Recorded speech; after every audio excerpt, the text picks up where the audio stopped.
Guys আসসালামু আলাইকুম। Guys, আমাদের কাছে অনেক সময় ফেসবুক পেজ এবং প্রোফাইল থেকে কিছু নোটিফিকেশন আসে, সেটা আমরা দেখি কিন্তু সেটা কাজ করি না। ঠিক এমন একটি গুরুত্বপূর্ণ কাজ আজ দেখিয়ে দেব আপনাদেরকে। আমি ঠিক যেভাবে দেখিয়ে দেব ঠিক সেভাবে কাজটি করুন, ভালো হবে এবং ফলোয়ার হুড় করে বেড়ে যাবে। ফলোয়ার খুশি হয়ে যাবে আপনার এই কাজটি দেখলে। তাহলে শুরু করুন, লেটস গো। এই যে প্রথমে দেখতে পাচ্ছেন লাল গোল চিহ্নিত উপরের নোটিফিকেশন, দেখুন এখানে লেখা আছে you have new follower use to welcome them in a post story or reel.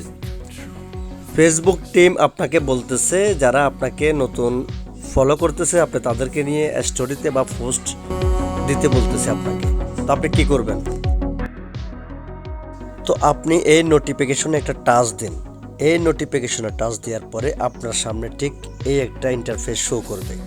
তো গাইস, এখানে কিছু কাজ আছে। এই যে দেখতেছেন নিউ ফলোয়ার, উপরে ফোর সিলেক্টেড, এরপর নিচে দেখতে পাচ্ছেন পোস্ট স্টোরি, এরপর নিচে দেখতে পাচ্ছেন কিছু ব্যাকগ্রাউন্ড ইমেজের।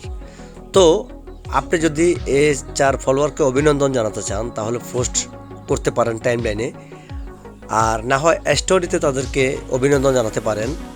তো আমি আমার সম্মানিত ফলোয়ারদেরকে স্টোরিতে অভিনন্দন জানাচ্ছি। দেখতে পাচ্ছেন আমার এই স্টোরিটি অলরেডি ব্লু হয়ে আছে। এরপর আমি আমার সম্মানিত ফলোয়ারদেরকে সম্মান জানানোর জন্য নিচ থেকে একটি, এই যে ইমেজ দেখতে পাচ্ছেন, একটি ব্যাকগ্রাউন্ড সিলেক্ট করব। আমি এটি সিলেক্ট করেছি, আপনারা চাইলে যে কোনো একটি সিলেক্ট করতে পারেন। এরপরে যে কন্টিনিউতে টাচ করবেন, কন্টিনিউতে টাচ করার পরে আপনার সামনে ঠিক এই ধরনের একটি ইন্টারফেস শো করবে। এরপর দেখতে পাচ্ছেন যে ডানে টাচ করবেন। ডানে টাচ করার পরে এই 2 লেখাকে আঙ্গুল দিয়ে ছোট করে নেবেন। ছোট করে নেওয়ার পরে আপনার সামনে ঠিক এই ধরনের ইন্টারফেস শো করবে। এরপরে যে দেখতে পাচ্ছেন নিচে শেয়ারে ক্লিক করবেন। ইনশাআল্লাহ আপনার পোস্ট হয়ে যাবে, ফলোয়াররা দেখলে খুশি হবে। সম্মানিত গাইস, এই ধরনের সুন্দর সুন্দর ফেসবুক টিপস এবং ইউটিউব টিপস পেতে আমার পেজটি ফলো করুন। আল্লাহ হাফেজ।